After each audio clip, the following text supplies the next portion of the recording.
Thank y'all for taking a minute to look through the leader rubric. So we had this side of the room do the first domain, right? School vision.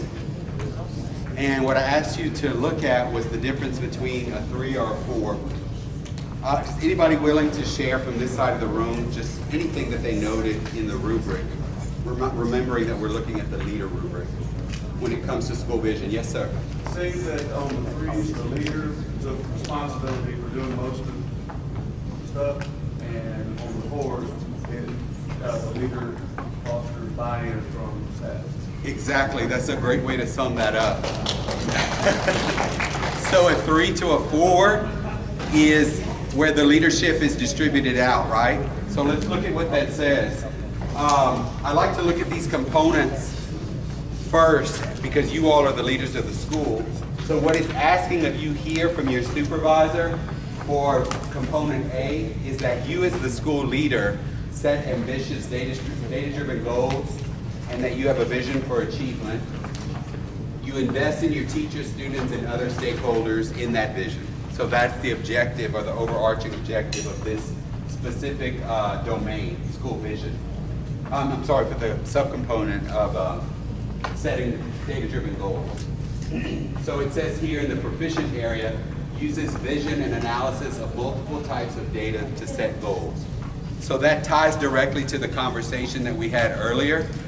You remember when I said if you had that little one-paragraph narrative that explained how you set your overarching SBS goal and why your second goal was focused on ELA, maybe even in a particular grade level, and then how your teachers are going to contribute to that?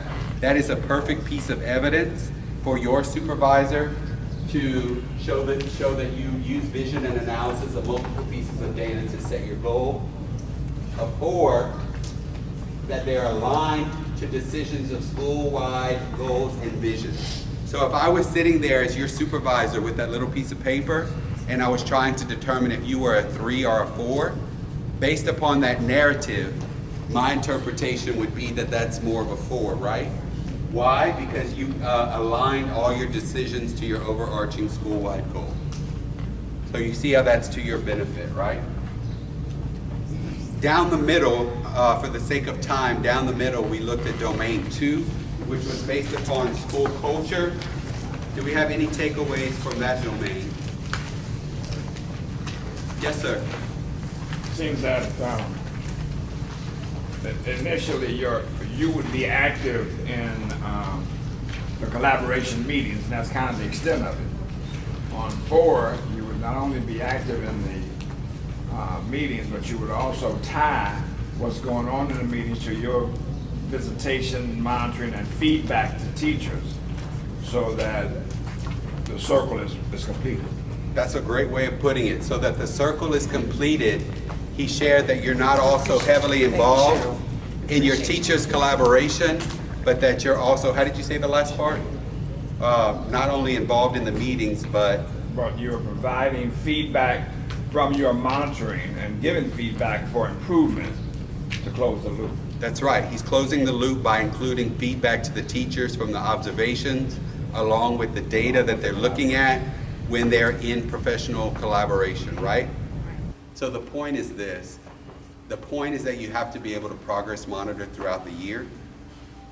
And our data cycle, if it's just from the diagnostic to the first interim, gives you the chance to go in and focus on how your teachers are setting objectives day to day, week to week, until that first interim is administered.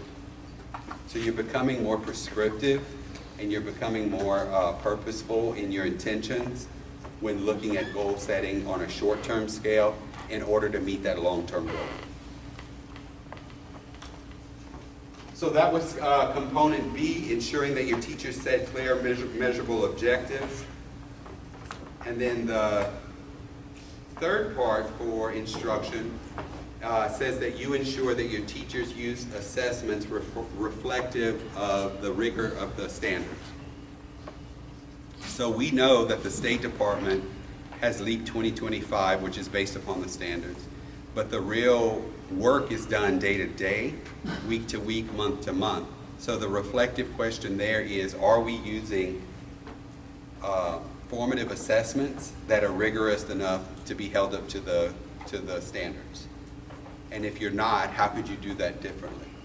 I know a big thing on everybody's plate right now is about the quality of curriculum, or at least from the department's perspective. And if you're using what's graded as a tier 1, tier 2, or tier 3, and then along with that, the State Department is saying, okay, so we know that our summative assessment, LEAP 2025, is held to the rigor of the standards. Now we're giving you LEAP 360 for interim assessments that is held to the rigor of the standards, and it's your responsibility to formatively assess along the way at that same high quality that is held to the rigor of the standard.